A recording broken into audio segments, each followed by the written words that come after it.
दोस्तों आज सीनियर कल्लू भाई की फिल्म आजाद रिलीज हुई है, मैंने भी देखी है और आज मैं उसी का रिव्यू करूंगा। अगर आपने अभी तक मेरा चैनल सब्सक्राइब नहीं किया और करना चाहते हो तो कर लो, नहीं करना चाहते हो तो ठीक है, कोई प्रॉब्लम नहीं है, आप वीडियो देखिए। आजाद फिल्म की जो कहानी है वो घोड़े की कहानी है। फिल्म में घोड़े का नाम है आजाद। घोड़े को कैसे पालना है, कैसे उसकी देखभाल करनी है, कैसे उसको नहलाना है, कैसे उसको चारा खिलाना है, यही कहानी है। अब आप ये पूछेंगे कि भाई जब फिल्म में कहानी नहीं है तो फिर 2.5 घंटे की फिल्म कैसे बनी। एक्चुअली इसी कहानी को 2 हिस्सों में रखा गया है। इंटरवल से पहले पूरी फिल्म अजय देवगन के ऊपर है। अजय देवगन इस घोड़े को बचपन से पालता है, बड़ा करता है, उसकी देखभाल करता है, उसको नहलाता है, उसको चारा खिलाता है, वगैरह वगैरह। और इंटरवल पर अजय देवगन मर जाता है। तो अब कहानी आगे कैसे बढ़े। इस फिल्म में अजय देवगन के भांजे आंट देवगन को लॉन्च किया गया है, तो सेकंड हाफ उसकी कहानी है घोड़े के साथ। यानी कि वो घोड़े की देखभाल करता है, उसको शराब पिलाता है, उसको चारा खिलाता है, उसको नहलाता है, वगैरह वगैरह। अब आप ये कहेंगे कि भाई जब ये कहानी है तो फिल्म का क्लाइमैक्स कैसे होगा। भाई ऐसा तो कुछ हुआ नहीं कि भाई लड़का लड़की एक दूसरे से प्यार करते हैं, बिछड़ जाते हैं, मिल जाते हैं, ऐसा तो कुछ है नहीं। तो एक्चुअली जो इस फिल्म का बहुत ही वाहियात किस्म का डायरेक्टर है जिसका नाम है अभिषेक कपूर, उसने क्लाइमैक्स करने के लिए लगान का क्लाइमैक्स चुरा लिया है। आजाद की कहानी भी उसी जमाने की है जब हिंदुस्तान में अंग्रेजों का राज था। तो फिल्म के क्लाइमैक्स में अंग्रेजों को हराना था। अब अंग्रेजों को आप क्रिकेट मैच में हराइए, फुटबॉल में हराइए या किसी और मैच में हराइए, भाई उनको हराना है और टैक्स माफ कराना है, बात खत्म। तो अब क्लाइमैक्स में आंट देवगन आजाद को घोड़ों की रेस में भगाता है, अंग्रेजों को हरा देता है, टैक्स माफ करा लेता है, फिल्म खत्म हो जाती है, बात खत्म। जब फिल्म की कहानी ही नहीं है तो स्क्रीन प्ले कहां से आएगा। तो जाहिर सी बात है फिल्म में स्क्रीन प्ले तो है नहीं। लेकिन जब 2.5 घंटे की फिल्म है तो डायलॉग्स तो होंगे, बिल्कुल हैं। वो डायलॉग्स राजस्थानी भाषा में है। मुझे भी कुछ कुछ डायलॉग समझ में आए, ज्यादातर डायलॉग्स मेरी समझ में नहीं आए। फिल्म में 3-4 गाने भी हैं और एक से बढ़कर एक वाहियात है। इतने घटिया गाने शायद मैंने बहुत जमाने पहले किसी फिल्म में देखे थे। और सिर्फ गाने ही घटिया वाहियात नहीं है बल्कि कोरियोग्राफी तो बहुत ही ज्यादा घटिया है, बहुत ही ज्यादा वाहियात है। पूरी फिल्म को राजस्थान में शूट किया गया है तो लोकेशंस वही है, गांव, झुग्गी, बीहड़ वगैरह वगैरह। और फिल्म में जितने भी एक्टर हैं वो मेन एक्टर हो, साइड एक्टर हो या जूनियर आर्टिस्ट हो, सबकी ड्रेसेस बहुत ज्यादा गंदी है। सबको गांव वाला दिखाया गया है तो एक ही ड्रेस पूरी फिल्म में पहनी है। कहने का मतलब यह है कि इस फिल्म में ऐसा कुछ भी कलरफुल नहीं है जो आंखों को अच्छा लगे। फिल्म में 2-3 एक्शन सीक्वेंस भी है और बहुत ही वाहियात है, घटिया किस्म का एक्शन है, मां कसम। अब आप इस फिल्म के डायरेक्शन के बारे में जरूर पूछोगे। अरे भाई साहब क्या ही बताऊं, मेरे पास अल्फाज नहीं है इस डायरेक्टर के बारे में बात करने के लिए। भाई साहब जिस डायरेक्टर ने ये फिल्म बनाई है उसका नाम है अभिषेक कपूर। ये एकता कपूर का कजिन है। एक नंबर का वाहियात डायरेक्टर है भाई साहब। लेकिन क्योंकि इंग्लिश बोलता है तो इंग्लिश बोल के किसी ना किसी निर्माता को फंसा लेता है। इसकी पहली फिल्म थी फरहान अख्तर के साथ रॉक ऑन, वो हिट फिल्म थी। उसके बाद से आज तक जितनी फिल्में भी इसने बनाई है सबकी सब वाहियात है, सबकी सब घटिया है। लेकिन हर फिल्म को ये हिट साबित करा लेता है। फिल्म फ्लॉप हो जाती है, मीडिया को पैसे देता है, मीडिया को कहता है कि भाई इसको हिट बोलो, और मीडिया का तो आपको पता है भाई पैसे दे दो कुछ भी कहलवा लो, वो इसकी फिल्म को हिट कह देते हैं, बात खत्म हो गई। और ये अकेला ऐसा डायरेक्टर नहीं है जिसकी एक ही पहली फिल्म हिट हुई हो उसके बाद कोई फिल्म हिट ना हुई हो।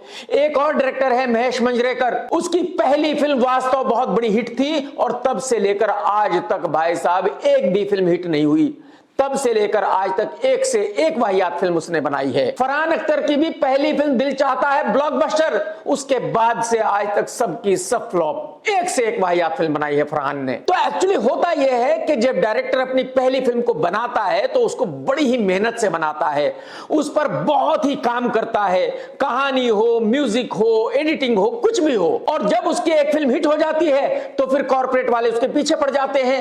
एक फिल्म का उसको करोड़ों रुपए मिलने लगता है, है, साथ ही उसके पीछे बॉलीवुड की बहुत सारी लड़कियां पड़ जाती है, तो उस बेचारे को टाइम ही नहीं रहता फिल्म बनाने का। वो बिजी हो जाता है पैसों में और लड़कियों में, बात खत्म। ये बंदा अभिषेक कपूर बांद्रा में पैदा हुआ, बांद्रा में ही पला बढ़ा। इस बेचारे को गांव का कैसे पता? तो इसको क्या जरूरत थी गांव के ऊपर फिल्म बनाने की? कुल मिलाकर मैं ये कह सकता हूं कि इसका डायरेक्शन बहुत ही खराब है, बहुत ही घटिया है। ये इस फिल्म में कुछ भी अच्छा नहीं कर सका, ना अपने एक्टरों से अच्छा काम करा सका, ना कहानी अच्छे से लिख सका, ना ही कास्टिंग अच्छे तरीके से कर सका, कुछ भी नहीं कर सका। इसने इस फिल्म में साबित कर दिया है कि इसको डायरेक्शन का डी भी नहीं आता और इसके साथ किसी भी एक्टर को फिल्म नहीं करनी चाहिए। लेकिन जैसे कि मैंने कहा कि इंग्लिश बोलता है फिर किसी को फंसा लेगा, बात खत्म। क्योंकि जो बॉलीवुड वाले हैं वो ऐसा मानते हैं कि जो इंग्लिश बोल सकता है वो कमाल का फिल्म मेकर हो सकता है। बताओ, अगर एक्टिंग की बात करूं तो क्या कहूं और कैसे कहूं। एक्चुअली जब किसी भी एक्टर के पास एक्टिंग करने का स्कोप ही नहीं था तो वो एक्टिंग क्या करता? जैसे कि मैंने कहा कि पहला पूरा हाफ अजय देवगन का है, तो उसको करना क्या था भाई? घोड़ा दौड़ाना था, घोड़े को चारा खिलाना था, घोड़े की देखभाल करनी थी। अब इसमें एक्टिंग कहां से आ गई? एक्टिंग बेचारा क्या करता? अजय देवगन के 1.5 फीट के भांजे सड़े से लौंडे को इस फिल्म में लॉन्च किया गया है, जिसकी शक्ल पर भी कोई देखना नहीं चाहेगा।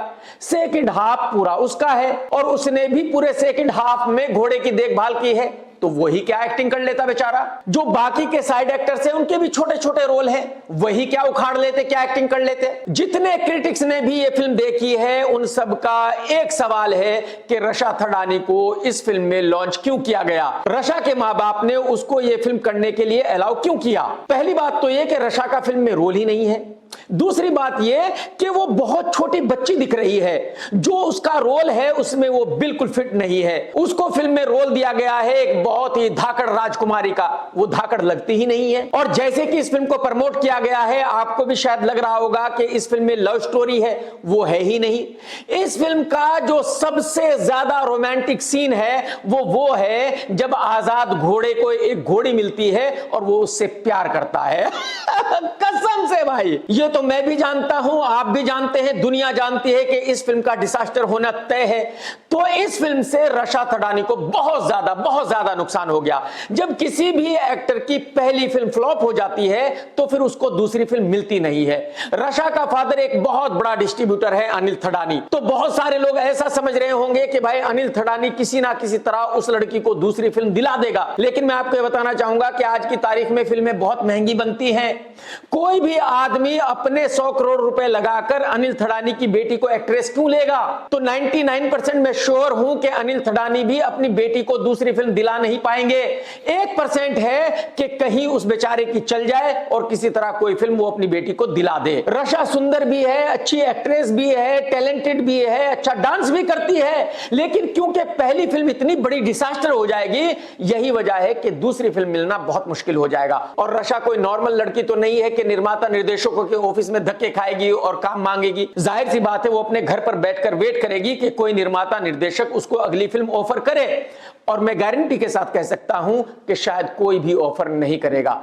तो एक तरह से रशा का कैरियर इसी फिल्म के साथ खत्म हो गया है और यह बहुत बुरा हुआ है। कुल मिलाकर यह इतनी घटिया फिल्म है कि इतनी घटिया फिल्म मैंने पिछले 25 सालों में नहीं देखी है। यह एक ऐसी फिल्म है जिसमें ना स्टोरी है, ना डायलॉग्स है, ना एक्शन है, ना लोकेशन है, ना इमोशन है, ना रिलेशन है, ना एंटरटेनमेंट है, कुछ भी नहीं है। तो मेरी समझ में नहीं आया कि कोई भी इस फिल्म को देखने क्यों जाएगा।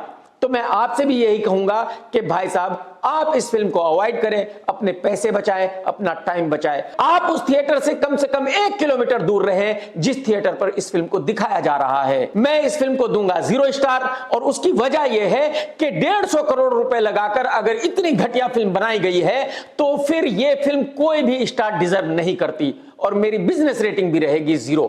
टेक केयर दोस्तों, tata bye bye, love you, जय हिंद, सत्यमेव जयते।